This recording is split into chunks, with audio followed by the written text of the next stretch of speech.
Hello student, में आपका स्वागत है। आज हम लोग पढ़ने वाले हैं अध्याय 4 धीमी गति और फिजिक्स कक्षा 11वीं में सबसे इम्पोर्टेंट टॉपिक सदिशों का संकेतन, निरूपण और परिमाण। तीन चीज़ों को पढ़ने वाले हैं। सबसे पहले हम लोग क्या पढ़ने वाले हैं? संकेतन।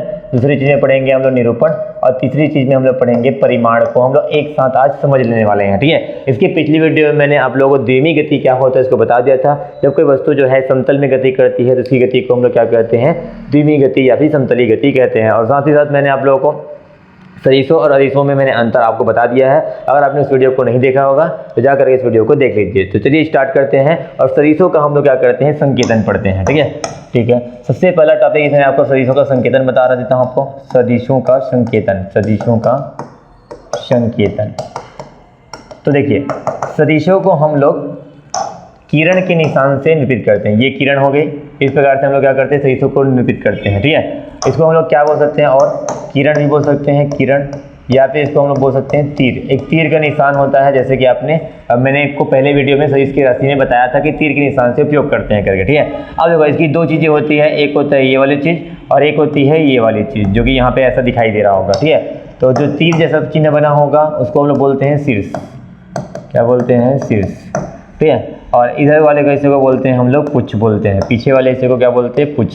यानी शीर्ष और पुच्छ से मिलकर बना होता है। सबसे पहले आपको जब इसका नाम देना पड़ेगा तो उसको भी बता दूंगा आपको। इसको मैं ओ बिंदु नाम दे रहा हूँ, इसको मैं यहाँ पे मान लो पी बिंदु पे नाम दे रहा हूँ। ठीक है, इस प्रकार के जो आपका ओपी है वो क्या है? एक सदिश राशि है। इस प्रकार से आपको लिखना रहता है। ठीक है ना। अब मैं आपको ये बता देता हूँ कि आपको जब भी स्टार्टिंग बिंदु की बात करी जाएगी तो वो पुच्छ बिंदु की बात की जाएगी। इसको बोलते हैं प्रारंभिक बिंदु। प्रारंभिक बिंदु। पुच्छ जो है प्रारंभिक बिंदु होता है और शीर्ष जो है वो अंतिम बिंदु होता है। अंतिम बिंदु होता है। ठीक है, तो मान लो मैं इस सदिश को मैं आर सदिश बोलता हूँ, तो इस प्रकार से मैं इसको क्या करूँगा? अब मैं दूसरी बात में आपको बताने जा रहा हूँ निरूपण को। ठीक है, सदिशों का क्या करेंगे? निरूपण कर रहे हैं। ठीक है, निरूपण करने का मतलब ये है कि आप इसको संकेतिक रूप में लिखोगे। ठीक है, जैसे कि यहाँ पे ओ से पी जा रहा है एक सदिश, तो आप बोलोगे ओपी सदिश। इस प्रकार से आपको बोलना रहेगा। ठीक है, और इसको मैं आर सदिश बोल रहा हूँ, इसलिए मैं इसको आर सदिश भी मैं आप लोगों को संकेतिक रूप में, निरूपण रूप में क्या कर दिया? निरूपित कर दिया हुआ है। ठीक है, तो इस प्रकार से आप क्या करते हो? सदिशों को निरूपित करते हो। इसको पढ़ने का तरीका होगा आर सदिश, ऐसे पढ़ना रहता है। ठीक है, आर सदिश, या फिर आप इसको पढ़ सकते हो सदिश पहले बोल दो, उसके बाद में आप आर पढ़ दो, इस प्रकार से। ठीक है, आपको एक बहुत ही इंपॉर्टेंट नॉलेज देना चाहता हूं मैं। जैसे मान लो मेरे पास एक सदिश है ओपी सदिश। ठीक है, और अगर मैं इसको उल्टा लिख देता हूं पीओ सदिश, ठीक है, तो क्या ये दोनों सही सेम होंगे कि अलग अलग होंगे? तो ये सेम नहीं होते, इस बात को याद रखना।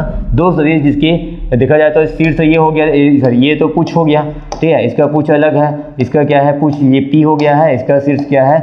अलग है। देखो इसका शीर्ष ये है और इसका शीर्ष ये है, तो जाहिर सी बात है शीर्ष अलग हो गए और पुच्छ अलग हो गए, तो वो दोनों सदिश आपस में समान नहीं हो सकते। ऐसा करके इस बात को नॉलेज में याद रखना। ठीक है, इस प्रकार से। अब हम लोग पढ़ते हैं सदिशों के परिमाण। तो मैं इस वाले पार्ट को मिटाने जा रहा हूँ और हम लोग सदिशों के परिमाण को अच्छे से समझते हैं, वो ज़्यादा इंपॉर्टेंट है। ठीक है, मैं इस वाले नोट पॉइंट को मैं इधर रखता हूँ थोड़ा साइड में, क्योंकि यहाँ इस वाली बात को मैं एकदम तुलनात्मक रूप से आपको कुछ समझाने वाला हूँ। ठीक है, अब मैं इधर मिटाता हूँ इस बात को। ठीक है, हाँ, अब हम लोग तीसरा नंबर पे पढ़ने वाले हैं सदिश का परिमाण। सदिश का परिमाण। सबसे पहली बात, परिमाण शब्द जो आ रहा है उसका मतलब क्या होता है? परिमाण का मतलब होता है, यहाँ पे आप ये इतने शब्दों को समझ देना। मान का मतलब होता है मान, एक वैल्यू होती है, एक वैल्यू होती है। ठीक है, यानी किसी भी चीज़ की कुछ न कुछ वैल्यू निकल के आती है संख्यात्मक रूप में, उसी को हम लोग क्या बोलते हैं? परिमाण बोलते हैं। ठीक है, इसको और नाम से जाना जाता है। परिमाण को हम लोग और नाम से जानते हैं। परिमाण को हम लोग मापांक भी बोलते हैं। क्या बोलते हैं? मापांक बोलते हैं। ठीक है ना। इसके लिए एक संकेत भी आता है, संकेत। परिमाण का संकेत जो आएगा उसको हम लोग निरूपित करते हैं मॉड से। इसको हम लोग पढ़ते हैं मॉड, MOD मॉड, और फुल फॉर्म जो है इसका नाम है मॉडुलस। मॉडुलस। ठीक है, इस प्रकार से हम लोग क्या करते हैं? इसको बोलते हैं। इस मॉड की एक खासियत बता देता हूँ साइड में आपको।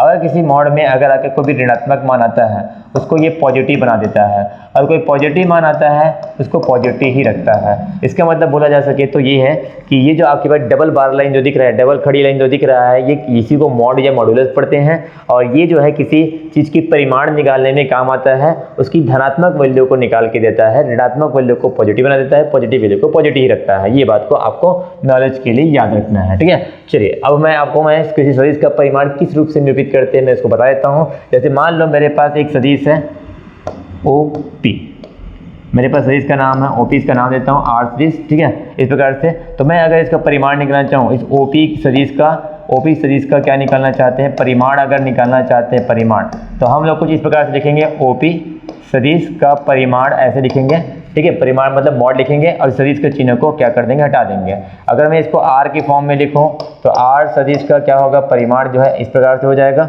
ठीक है। और इसको हम लोग क्या लिखेंगे, R के रूप में लिखेंगे OP, या फिर मैं R सदिश के बारे में बता रहा हूँ क्योंकि OP का नाम ही क्या है, R सदिश है, ठीक है। तो इस प्रकार से आप जब भी मॉड लगाते हो तो सदिश का चिन्ह हट जाता है और ये जो बिना सदिश का आता है इसी के आप क्या कर सकते हो, उस सदिश का परिमाण कर सकते हो, ठीक है। ये बात को याद रखिएगा, ठीक है। अब मैं आपको यहाँ पे भी एक एक्स्ट्रा पॉइंट बताना चाहता हूँ, नोट पॉइंट ये है कि अगर मैं बोलूँ मेरे पास दो सदिश है, OP सदिश है और एक क्या है, PO सदिश है, ठीक है। अगर मैं इन दोनों का परिमाण निकाल दूं, इन दोनों का क्या निकाल दूं, परिमाण निकाल दो इस प्रकार से, ठीक है। तो इसको हम लोग लिख सकते हैं OP और इसको लिख सकते हैं PO।